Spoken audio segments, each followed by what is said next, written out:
Hey guys, this is Kannagi and welcome to my YouTube channel. Today's video is actually my mom's idea. She is like, you should share with other people how was your journey from India to Canada like. So I decided to make this video on telling my viewers that how did I start my journey, what were the struggles that I faced as a student, what all did I learn during my course, some of the tips that I want to share with you all, and then how did I do my job hunt and finally ended up in a job at IBM. So if you want to know my complete journey, do watch the video till the end and then do hit the subscribe button if you still haven't. So before I get into my journey to Canada, I need to give a little bit background about myself. I belong to Jammu and Kashmir. It's the extreme northern part of India. After I finished my schooling, I decided to do bachelor's in software engineering. So I did my bachelor's in software engineering from SRM University, Kattankulathur, Chennai. During that time, I decided that I want to pursue my master's and I wanted to go abroad to pursue that master's. Now, the only dilemma in my head was, should I take a break in between to do a job in the corporate world in India and gain some experience, or should I just directly go and pursue my master's? So at that time I decided I think I don't want to take a break, because if I would have gone to work in between, I wouldn't have felt like studying. So I thought that I'll complete my master's and then enter the corporate world. So that's what I did. I decided to go and apply for 3 universities in Canada. One was St. Mary's University in Halifax, Nova Scotia. The other one was Simon Fraser University, and the third one was Concordia University. Now, Concordia, I was blessed enough that I got offers from all of these 3 universities, but I thought that I don't want to go to Concordia. Many people say that they also need French, and I did not know French, so I thought maybe I'll get some troubles when I want to get a job there. Simon Fraser and St. Mary's were then the other 2 options that I had to decide from. So the director of St. Mary's University had interviewed me directly in Chennai because he came for a tour.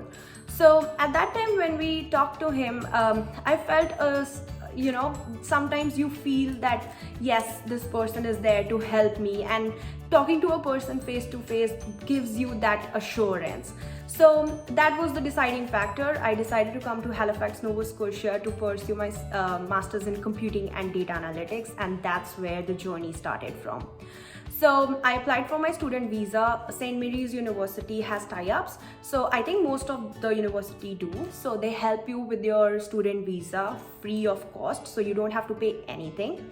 So once they also tell you the documents that have to be applied. So I went to Delhi to file up for my visa and got the student visa approved, and that's when I started my journey to Canada back in 2016. So coming to Canada was definitely one of the biggest decisions that I had made in my life. I had never been so far away from my parents, and changing countries come with a lot of fears in your mind.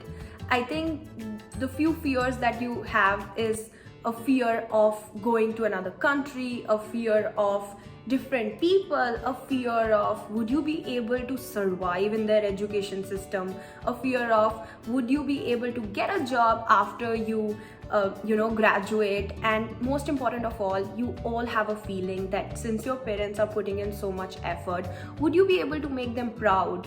Would they be happy because you have become successful one day? So similarly, I had same things in my mind. I was definitely scared and wasn't very sure that how these things are gonna turn out. Now, coming to masters in Canada, it's not that easy. It's hard, it's definitely hard.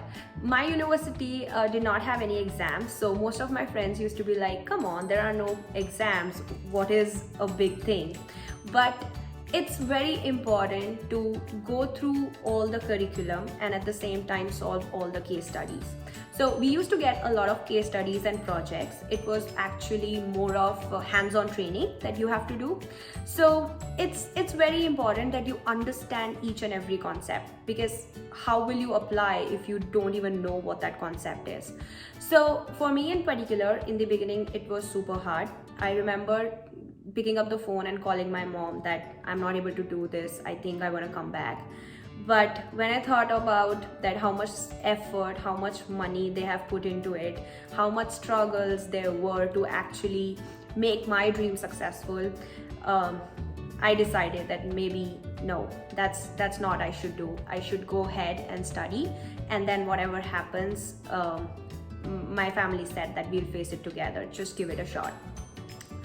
So I started studying day in and out. I stopped going anywhere. All I used to do was just go for grocery and do nothing else, be in my room, study whole day, and then in the evenings, that was the time when our classes used to be held. So in the first 3 months, I did not do any part-time job. I decided that I would rather spend all my time studying and getting to the materials and learning everything and then applying it, rather than going for work and then ending up being very exhausted and not having time to study. So I did not do any part-time jobs in the first 3 months, and in the next 3 months I took up a teaching assistant job where I was teaching basic programming to undergraduate students. Now, some people have to manage their expenses, so they feel that they have to start doing part-time jobs. I am not at all someone who is against that. I feel it's very important to earn your own money. But at the same time, if you're feeling that you are not able to give 100% to your course and your studies, you should take a step back and try to focus in more on your education. Because I feel if you think about the long run, the end goal is to get a full-time job and a perfect amount of technical knowledge to enter the corporate life. But if you are doing small temporary jobs, it will give you expenses at that time to manage, but it will become really hard for you in the end to get a full-time job offer. Well, that's my personal opinion, but if you think otherwise, it's totally up to you. If you can manage your time, if you feel that you only need 3 hours of sleep and you can get it done, then sure, you can do it. But I as a person needed at least 5 hours of sleep, and also had to make sure that I'm absorbing in everything and my brain is not exhausted all the time. So I decided not to take up any part-time jobs for the first 3 months. Now, coming to the part of the course. Now, that's true that there are no exams, but at the same time, you have a lot of projects and assignments as well as case studies that you have to solve. So the more impact is towards your practical knowledge rather than your theoretical knowledge. So nobody is gonna come to you and ask you questions about your concepts, but rather they are gonna give you case studies to solve, which you have to solve. Now, they can be individual or team. So one pro tip that I really want to give here is try to be a person who works and puts in a good effort in the team as well. So many people, when they come and work on team projects, they heavily depend on others and do not take much time and effort to solve those case studies. Don't be someone like that, because if you do that, then in the long run, it's not going to pay you off and it's not going to help you with your interviews.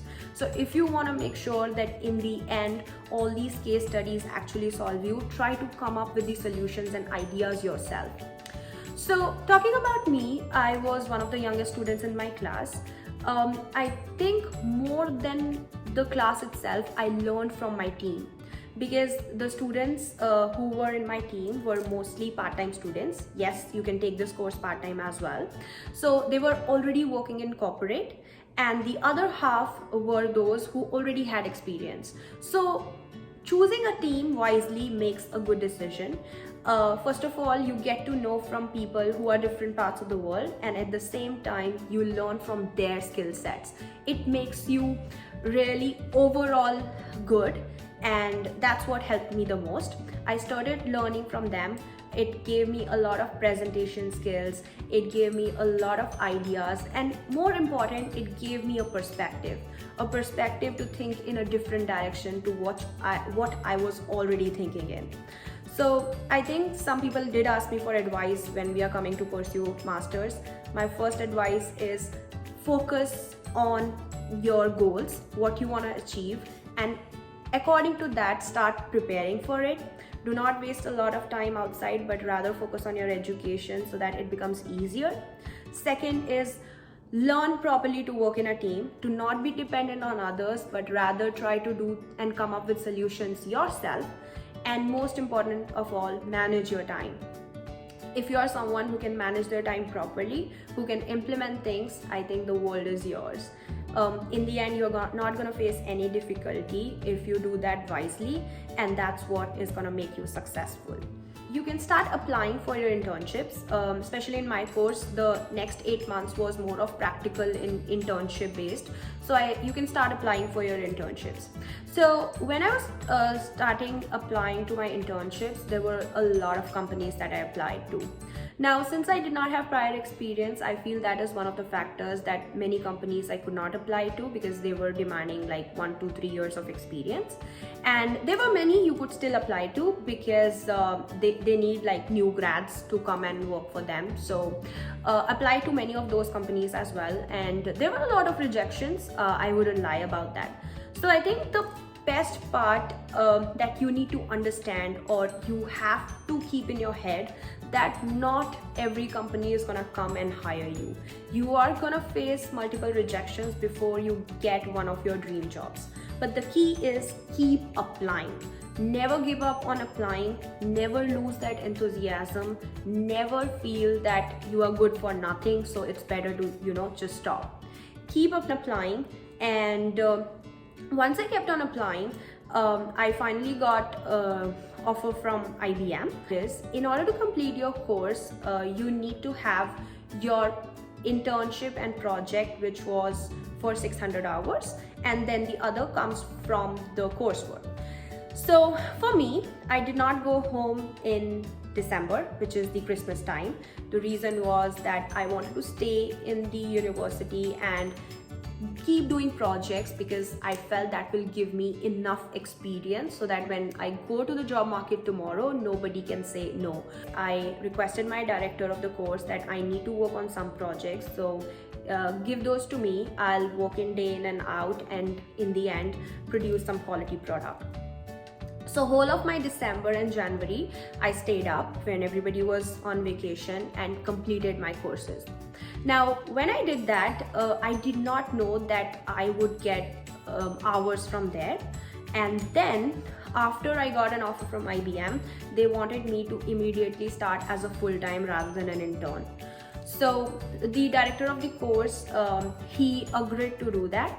I would say that it was very fortunate. And how it happened is the joining date was in July. So after I finished up my first 8 months in the course, I took 2 more months to complete my remaining hours, and then I finally graduated in July and took the full-time job opportunity at IBM. One more thing, they no longer do this. You have to complete all your 16 months. The reason being that if you don't have all those 16 months, work permit can be a problem. So if you are doing 16 months, it's most probably that you'll get a work permit of 3 years. But if you're giving in lesser months, it can be 1 year. But for me, fortunately enough, I got a 3 years work permit.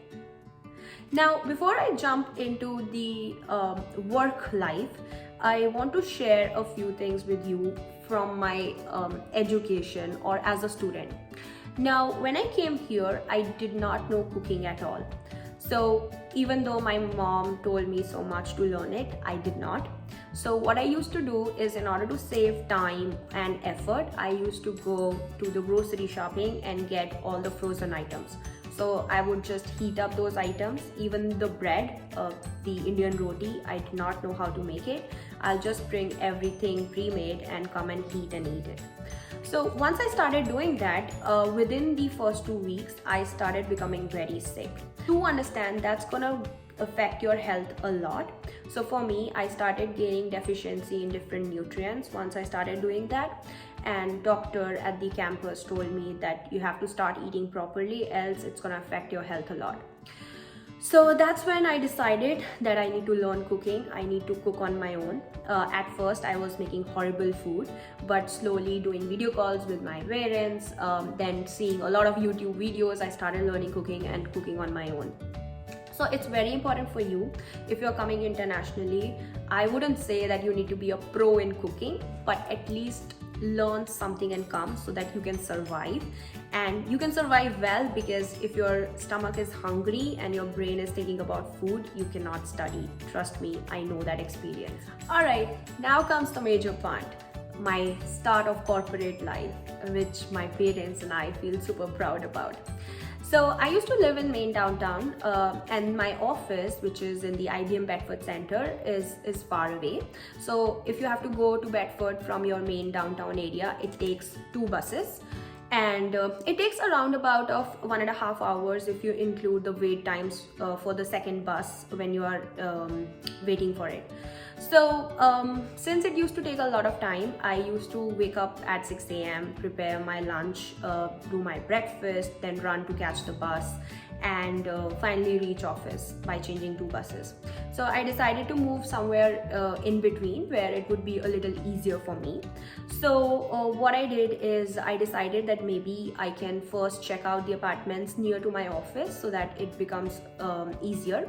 But then the rents of the apartment there were pretty high, and I didn't want to invest a lot of money in paying my rent, the reason being that I had just started like earning.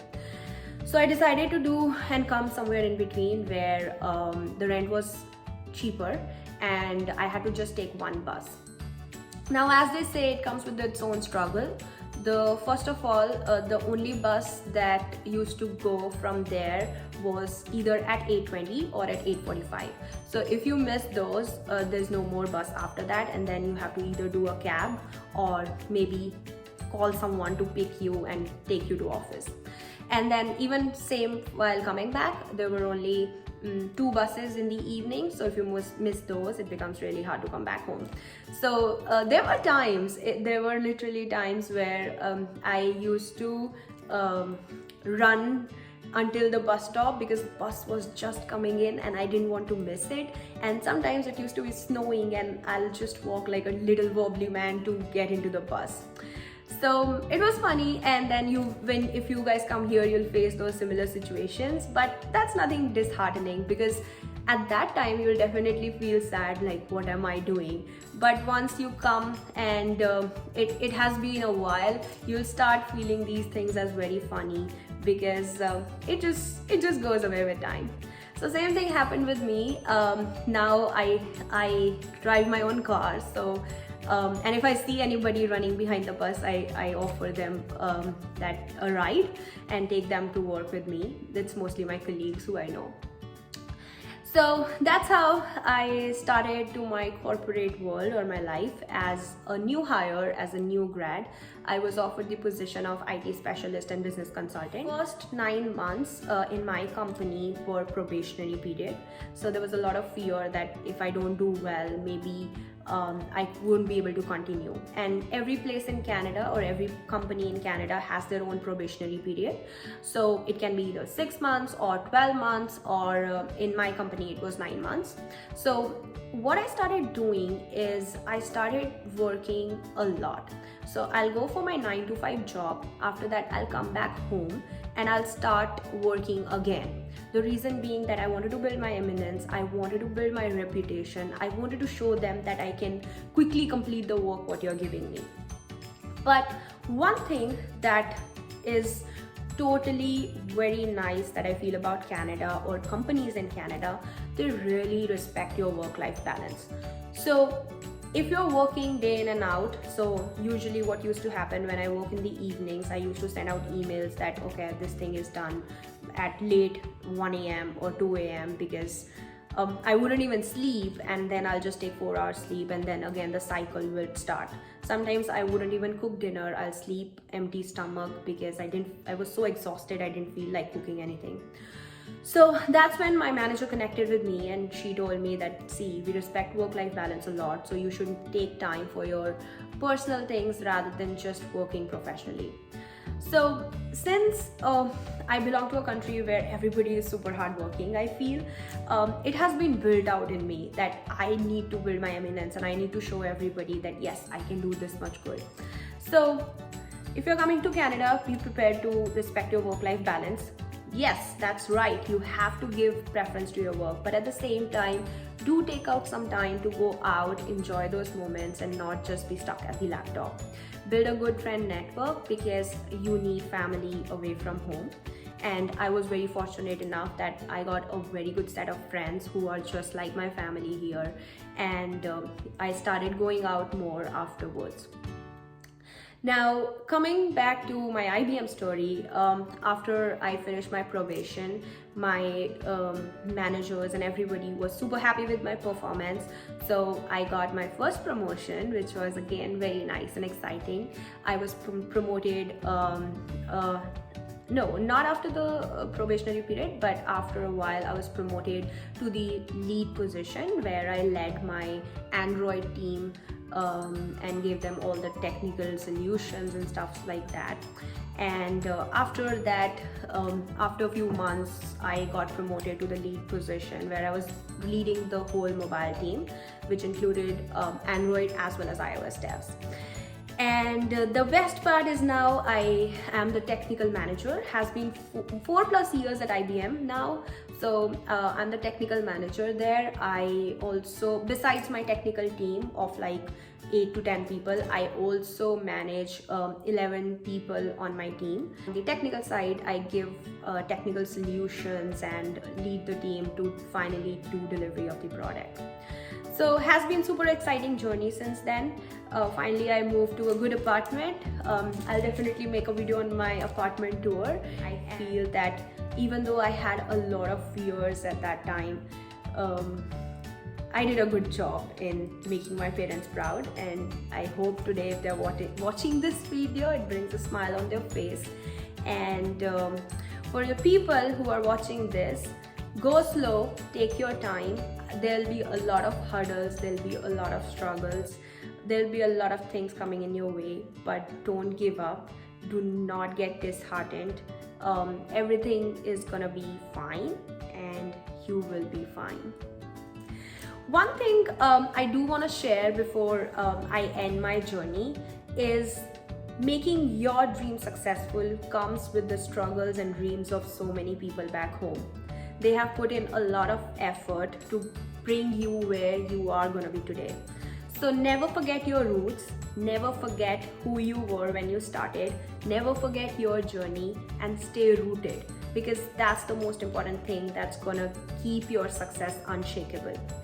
I definitely try to stay connected with my family, irrespective of how busy I am in life, irrespective of whatever I'm doing. I try to call them up mostly every day and then do 4 hours call over the weekends. So it's very important for you to never forget that. Never be over proud of your achievements, but rather be humble and nice, because that's gonna take you a long way. And most important of all, believe in yourself, because if you believe in yourself, nothing in this world can stop you to be who you are. And with that, I end this video today. I hope it's at least somewhat inspiring or informative, and I'll be making many more videos to help you guys out on the interview process and all the information that I have.